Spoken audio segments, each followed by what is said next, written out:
Thanks to the Coles County Dems. Yay! Woohoo!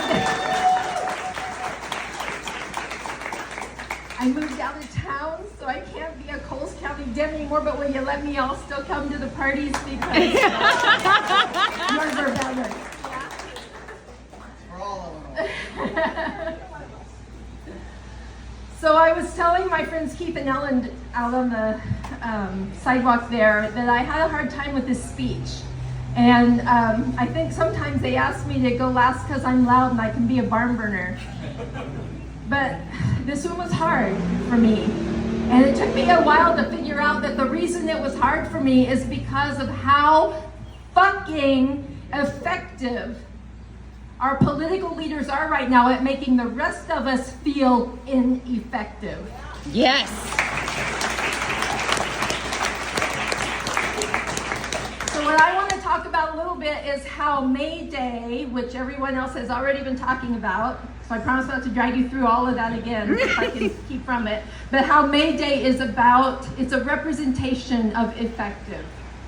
So May 1st, as you know, is May Day, and it's known throughout most of the world as International Workers' Day, and it was recognized in honor of the anniversary of all the things that Cecilia and Billy have talked about, Haymarket, but other workers' efforts across the world as well. We come together today to honor all those whose work and whose very lives are being dishonored by a small minority of overprivileged people who are not on anybody's sides but their own.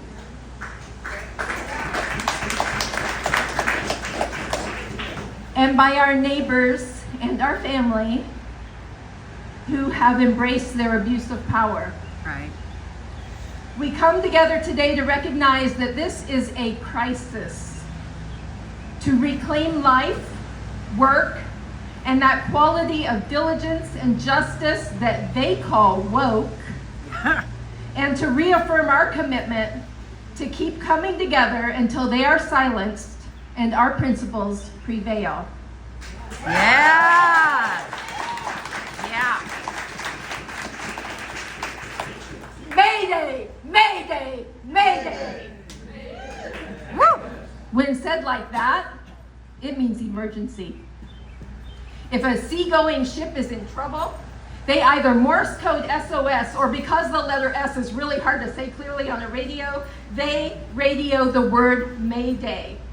Mayday was chosen early in the 20th century because it sounds like the French word, which I can't say. Mayday, somebody help me. Yeah, okay, that's close. I took German, y'all.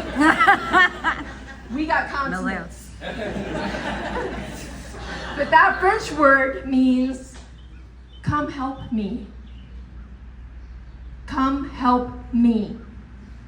Mayday then is a call for help, a call for support, a call for teamwork and collaboration. Come help me. We are in crisis. The crises we are in, everyone else has already talked about. They are crises of white supremacy and crises of nationalism and crises of classism and exploitation of workers and crises of abuse of our governmental systems that people worked really hard to get in place and improve over the last 300 years.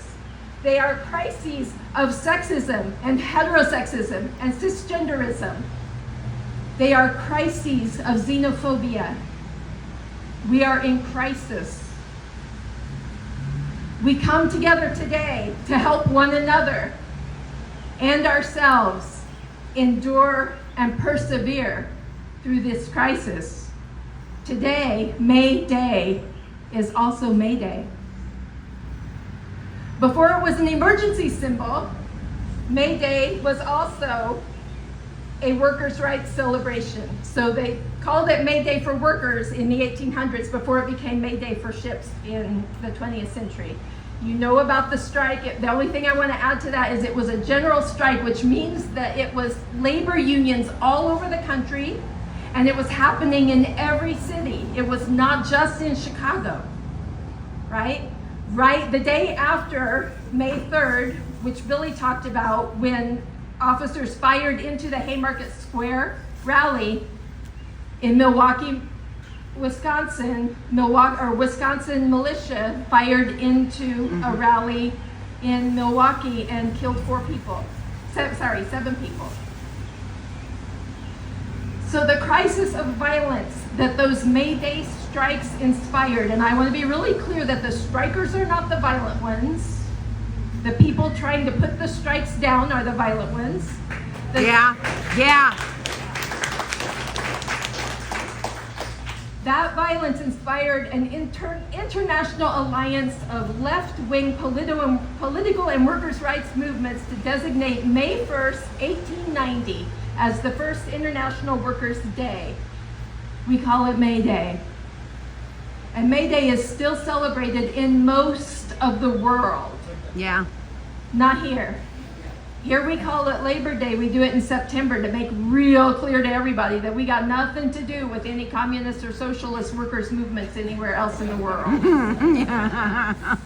We're a little bit defensive about that. Yeah. Before it was International Workers' Day, May Day had a different significance. My hands are cold, I'm shaking. In many indigenous cultures in the Northern Hemisphere, including pre-Christian cultures in Europe, May Day is a holy day. It actually, believe it or not, marks the beginning of summer. I know it doesn't feel like that right now. Because Illinois. it's halfway between the spring equinox and the summer solstice. And in many indigenous cultures, May Day is a day of celebration of earth, celebration of nature, a reminder that the cold, regenerating sleep of winter is always replaced by the productivity of summer, by wakefulness, by wokeness. Sorry, I couldn't resist.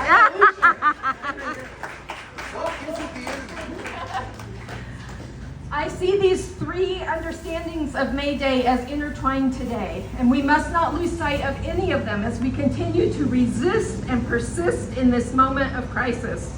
We must continue to insist that there is a crisis, and we must always remember that we've been here before. People before us, and even some of the folks in here today, have battled similar crises and have prevailed. The fact that we're back here again does not mean that they lost. It means that we scared them, and they had to fight back harder. We must look to those revolutions and resistance movements and learn what we can from them. And just the other day, I was showing a video in one of my classes, and a 1970s feminist activist says to young feminists, "Our words were powerful, stories are revolutionary." We have proof of that today.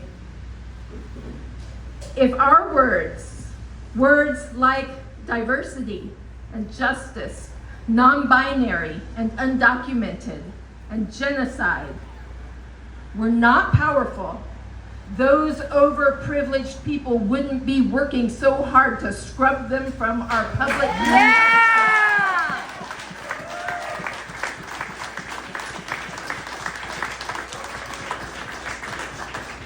They would not be working so hard to twist those words into what they want them to mean and try to use them against us for their benefit. They fear our words. Yeah. Their fear proves that activist right.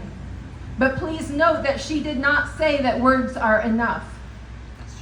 Words are powerful and revolutionary, and they must be accompanied by action in order to work. In the feminist movement, we say that social justice work has 3 components: knowledge, vision, and action. Words give us knowledge. Imagination gives us vision. Our bodies, our energies, our collectivity define our action. The Honorable Nina Turner of Ohio says that her grandmother taught this to her in this way: This is a quote. Grandma always told me there were 3 bones to success.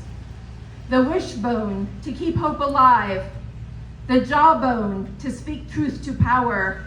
And most importantly, the backbone, to stand tall in the face of adversity. Yeah.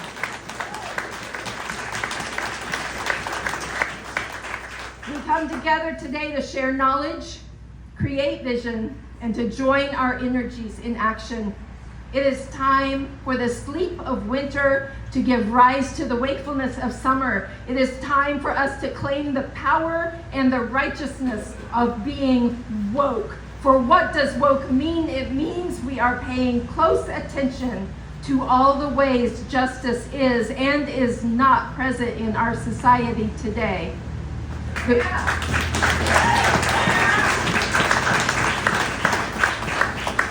The recognition of one injustice is not the same as the erasure of another. We are many and multiple and diverse, and that is our power.